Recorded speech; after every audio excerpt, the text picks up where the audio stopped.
Comme ça, on va couler la dalle et on après attendre les 28 jours pour sécher le béton. Pour éviter tout désagrément, la traversée se fera de manière à ce que les véhicules poids lourds et les véhicules à faible tonnage aient de part et d'autre des axes bien distincts de traversée pour une meilleure fluidité tout au long des travaux. Une opération qui va être faite par la brigade de contrôle routier et l'unité de gendarmerie.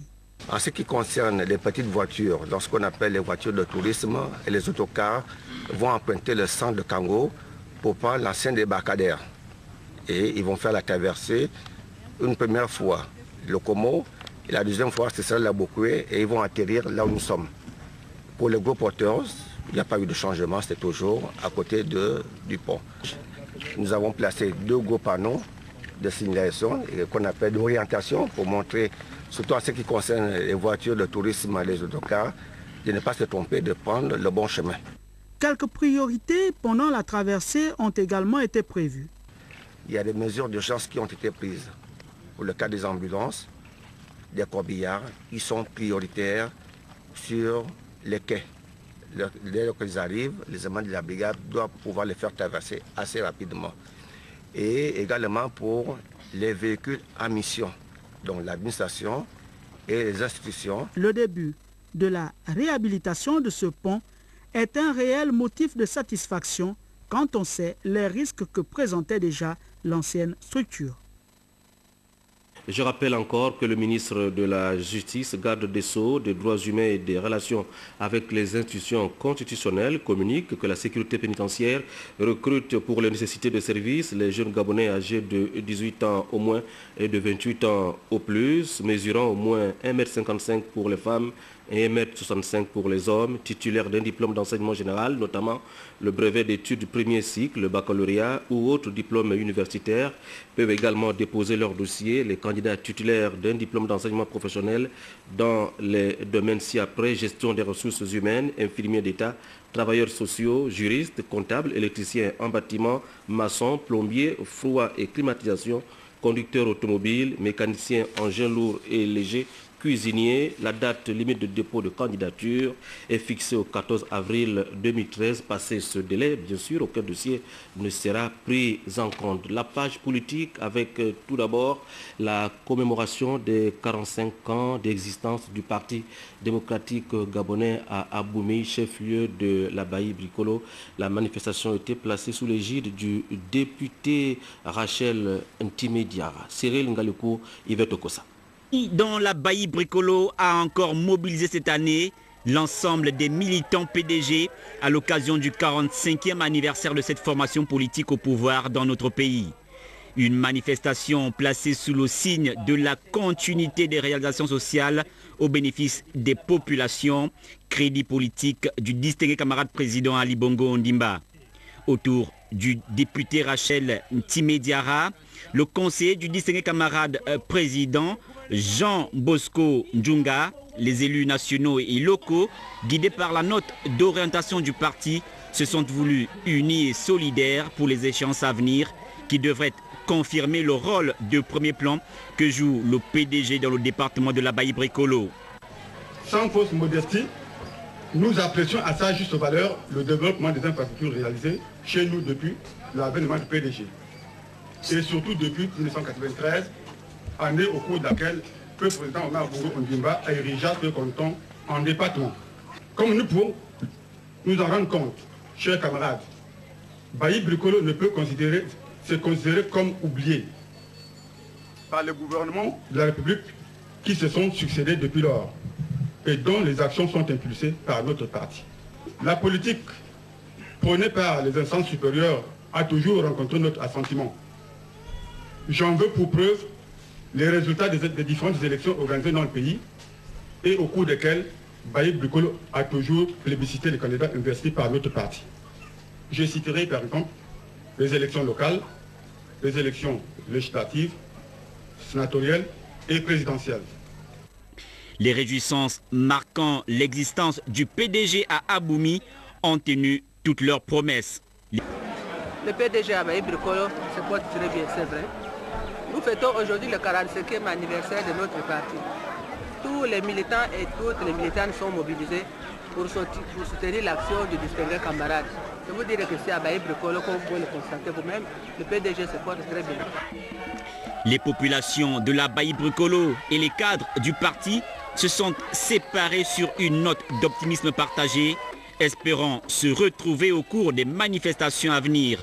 Aboumi, comme à l'accoutumée, a battu le rappel de groupes socioculturels, véritable pilier sur lequel repose le Parti démocratique gabonais, dans la Baï Bricolo toujours loyale aux idéaux de cette formation politique.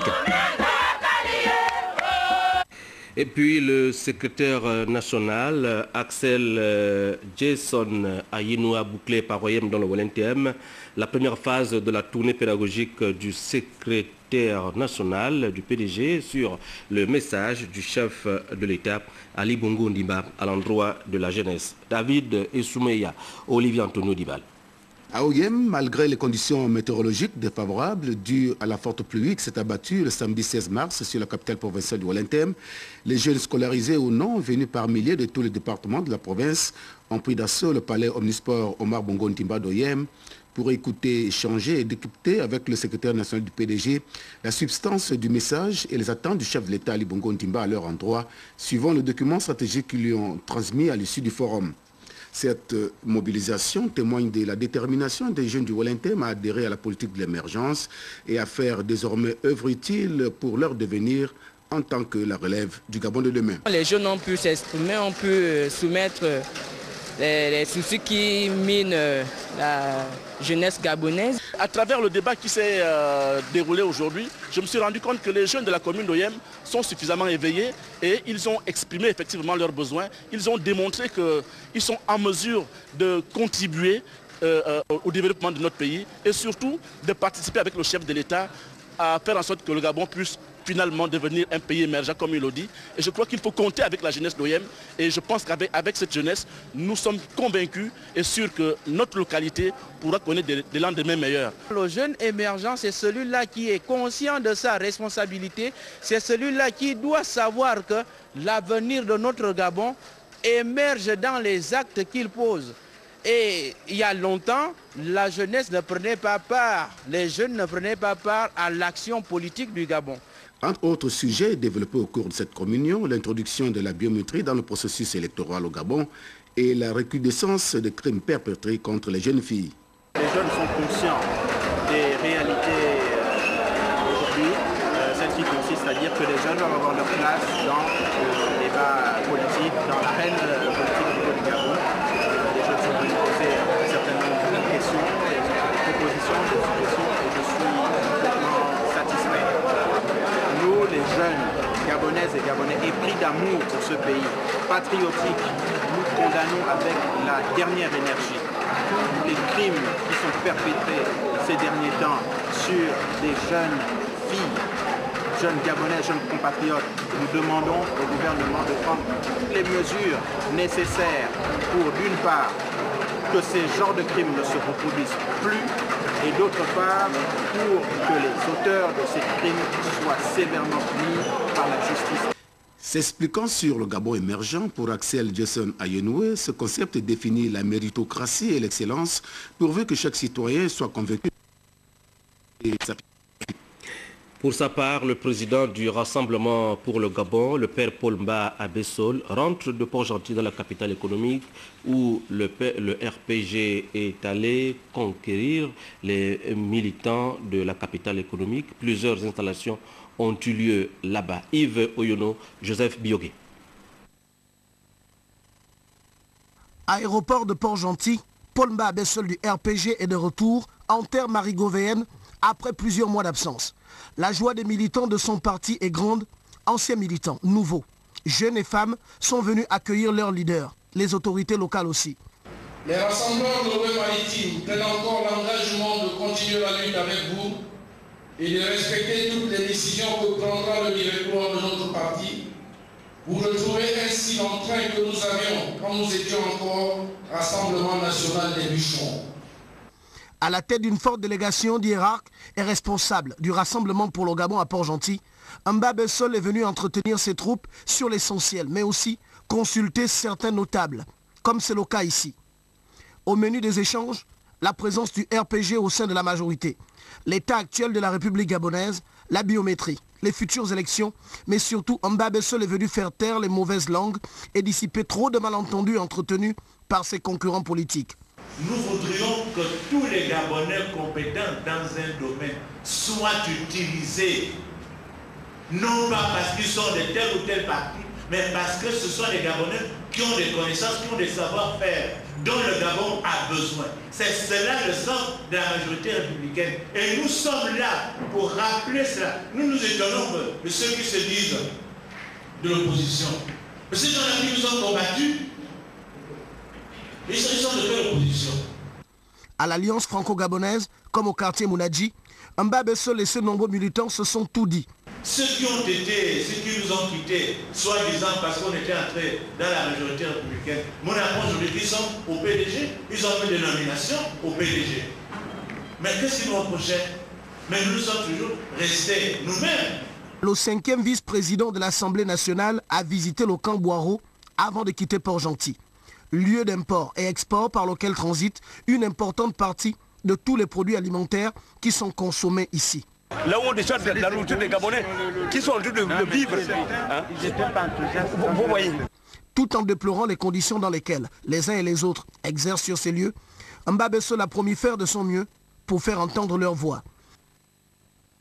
Et puis le vice-président du Cercle des libéraux réformateurs, cher à Jean-Boniface Asselé, était à Tibanga, procédé à l'installation des cellules, une tournée conduite par le vice-président Alexandre Désiré Tapoyo. Dès son arrivée dans la capitale provinciale de la Nyanga, une entrée qui a fait place au traditionnel tour de ville, la délégation du Centre des libéraux réformateurs, conduite par le vice-président en charge de l'inspection et de l'implantation, s'est rendue au gouvernorat. Face à Joseph Ngembo Tombot et en présence du secrétaire général de province, Romuald Akomu Akala, Alexandre Désiré Tapoyo, présentant ses civilités à l'auxiliaire de l'État, a ouvert une page sur divers aspects liés à la vie socio-économique et politique du moment. Le gouverneur, c'est l'administration. Le gouverneur nous a demandé de l'aider à nous aider. Il demande à ce que les partis politiques jouent leur rôle d'éducateur de masse. Et lui, tout ce qu'il fait, c'est qu'il constate certains faits de société et il pense que le parti politique, avant d'éduquer le militant, doit d'abord éduquer le citoyen. Et donc, il nous a encouragés à le faire mieux que par le passé. C'est cela à quoi nous nous attelons depuis ce matin, c'est-à-dire éduquer le citoyen pour en faire de bons militants. Fort des encouragements du gouverneur, la vice-présidence du CLR, dans le cadre d'une séance de travail, a dévisé avec les membres actifs et les militants et militantes. Au cœur des échanges, le compte-rendu des dernières résolutions du Congrès, l'analyse et le diagnostic des élections législatives de décembre 2011, mais aussi les objectifs à atteindre pour les locales de 2013, non sans examiner de long en large la position de la dite formation politique. La Nyanga est un bon socle, est un bon sol où la graine célériste peut pousser et germer. Nous avons un député et je suis convaincu que nous allons avoir des maires et des sénateurs. Au sein du CLR, nous ne sommes pas dans les quotas. Nous savons que la part de la femme et du jeune doit être pas seulement représentative, mais importante.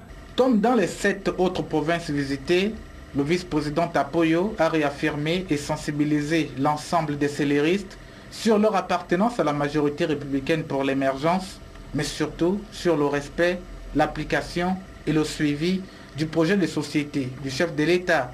L'idéologie politique du général Jean-Boniface Asselé, président du CLR, n'était pas en reste. À Port-Gentil, encore, des installations ont eu lieu, cette fois du côté du PDS, le parti cher à M. Ndaou. Voici le récit de Marie-Jo Mouzébou. Le PDS, le Parti pour le développement et la solidarité nationale, renforce ses capacités opérationnelles avec l'installation de ces nouvelles structures de base. 30 cellules ont pris leurs fonctions au cours d'une cérémonie présidée par le président de cette formation politique. Maître Séraphin Dao entend remobiliser les troupes à